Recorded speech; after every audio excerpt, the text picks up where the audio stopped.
Kira-kira ciri-ciri orang yang terkena diabetes itu kayak gimana sih dok awalnya?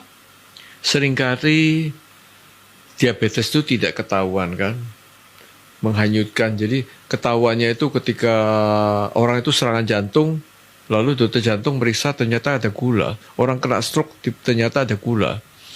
Bahkan giginya yang tidak rata, tidak sehat, lalu dokter gigi minta periksakan gula, ternyata ada gula. Orang yang gatal-gatal, dokter kulit menemukan ada gula. Ya, jadi seringkali kita tidak tahu bahwa diabetes itu menghanyutkan, tidak tahu gejalanya. Tapi umumnya tanda-tanda awalnya itu orang itu karena gula banyak, gula itu keluar di kencing, gula menarik air, kencingnya jadi banyak. Jadi orang itu sering pipis-pipis.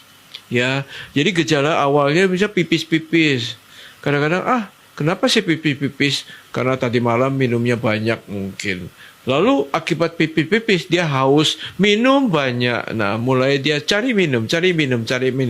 Alih-alih dia cari air es biasa, dia cari air soda. Ya, buka botol soda, gulanya semakin tinggi. Dan semakin tinggi apa yang terjadi? Makin banyak pipis, makin banyak haus.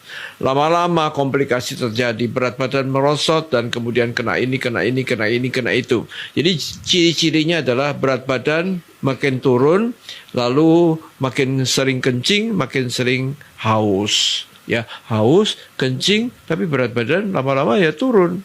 Nah itu mulailah curiga, apalagi kalau lifestyle kita amburadul, apalagi kalau keturunan kita, orang tua kita hidup sekeliling kita semua suka makan macam-macam, dan akhirnya ketika kita dapatkan berat badan kita sudah berlebihan, hati-hati, cepat cek darah, cek kencing.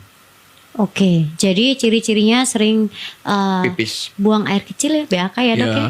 Sering Lalu, buang air kecil dan sering minum. berarti harus cepat-cepat langsung cek darah. Cek darah. Semuanya. Ya, Yang kalau lengkap. ada tanda-tanda ya, jangan gelagat ke arah gula nih, mulai ngantuk-ngantuk, mulai gemuk, mulai berat badan, kemudian merosot tajam, ya periksakan darah, tidak ada salahnya.